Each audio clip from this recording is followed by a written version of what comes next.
Good afternoon, everyone, and welcome to our Vesper series, Our Own Backyard.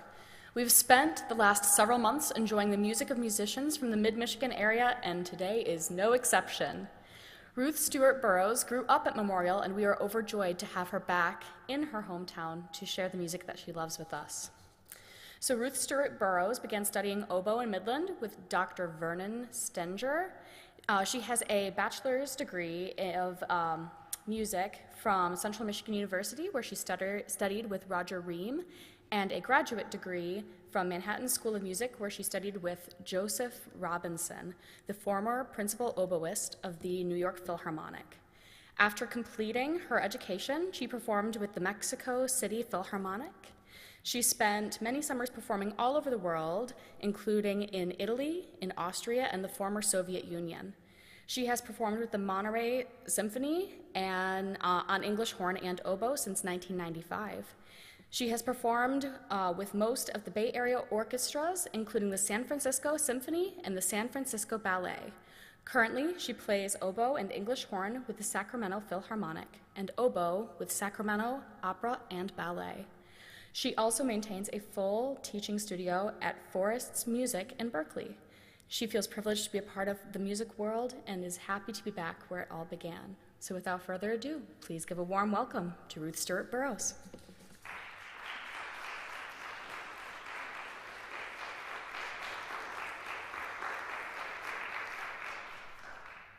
I do want to reiterate how wonderful it is to be back here in my hometown and playing in the church that I grew up in. It's fantastic. So thanks for coming. The first piece is an American composer, Wayne Barlow, who you probably have never heard of. He didn't write a ton of music, but this is probably his most famous. And I realize it was a little bit risky programming it Winter's Past in March, because I remember making snowmen in April. So I thought, risky, but it looks like we're doing all right.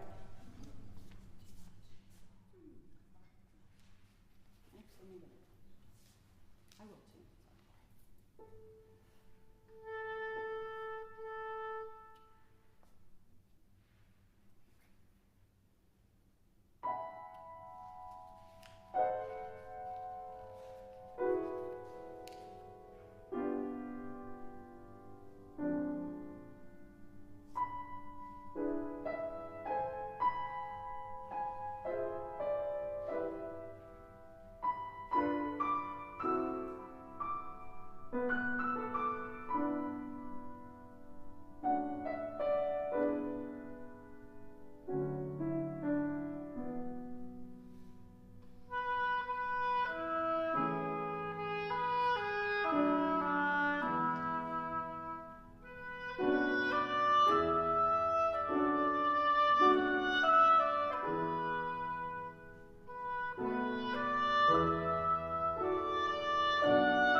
if you will forgive me.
I'm very honored to be able to work with Ruth, and it's been a joy to rehearse and get to know the music in the past 2 days, actually. So I picked 3 composers on the program that are all women. I'm very interested in this kind of music, and the first one was actually born in Texas, but now lives in Ontario, Canada. The next 2 I'm going to flip around and play the Robbie first, and then the Thomas second. But I would like to say something about each one of these because they're both very different and very unique. I had the occasion to actually commission a work from Diane Gulkazian-Robbie a number of years ago and premiered that, and have gotten to know her works better and teach them a lot. But she has a penchant for intervals of seconds, fourths, fifths, and sevenths. And I want to just take a minute and do them in that order for you. Seconds, fourths, sevenths. Ear training. However, it works in the music. So you probably won't know that that's what's going on. The second one, I want to go back to the piano and pick up something. Hang on.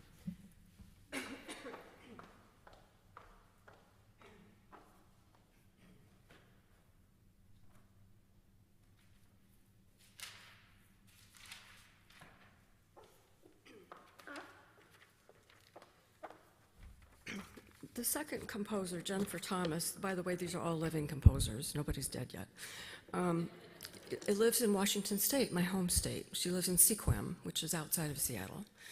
And during the summer, I was looking around for something new to keep me occupied. And I wanted to do a presentation on a woman composer and her music. And I found Jennifer's name. And I found her website, and I began to contact her and ask her just lots of stuff. So it turned out, actually, I did, a couple weeks back, do a presentation for the College Music Society in the Atlanta area, and it was on Jennifer's music. She is a classical crossover pianist, and what that means is, well, she graduates with a degree from Brigham Young in piano performance, and then shortly thereafter started composing.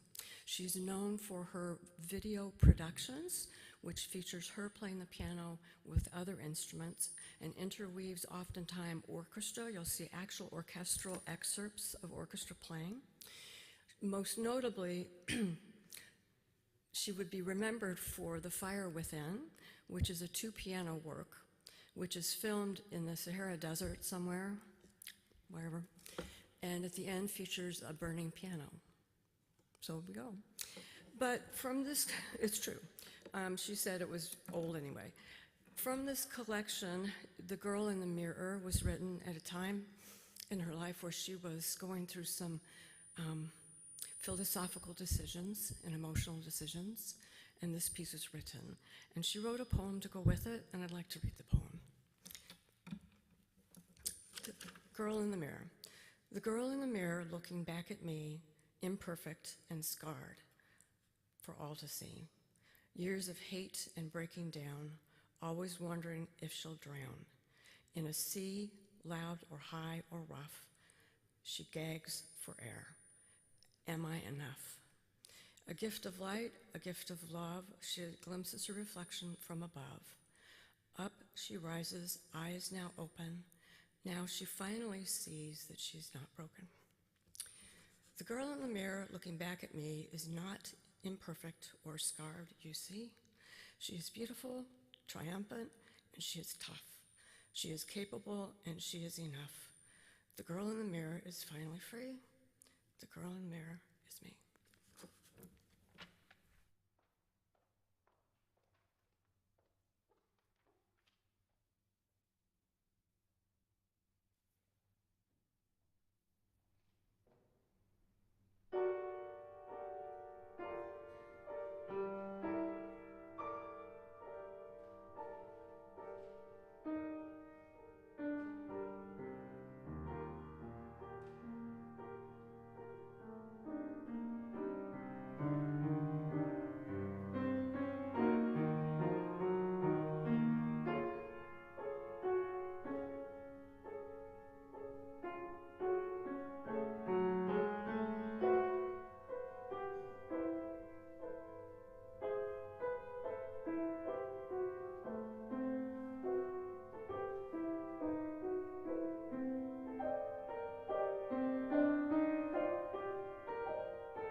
The last piece is by a living composer who teaches at Kansas State University and has written a lot of oboe repertoire and bassoon, which is nice because our repertoire is somewhat limited, I would say, so I'm grateful to her. The piece is actually for oboe doubling piano. So if you can think about how that works, it honestly means that the oboist sits on the piano bench and does both parts. You know, at times putting the pedal down, sustaining, and then picking up the oboe and playing. Putting the oboe down, playing the piano part, and going back and forth. And the whole idea is that it's representing the responsibilities and burdens that we carry on our shoulders alone. I can play the piano, but I chose to share the burden. Since I am such a good pianist, I thought it was wise for her to play the part. And I think it works. It's an interesting piece, and I found it very haunting, so I hope you enjoy it. It was written during the pandemic.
Thank you so much, everyone, for attending this afternoon. And please make sure that you come back on Fridays during this Lenten series from 12:15 to 12:45. The next one on March 14th, Wendy Chu, piano, and Gerald Blanchard, baritone. So please feel free to keep supporting us through our Lenten concert series and our future Vesper series. Thank you so much. Have a great rest of your afternoon, everyone.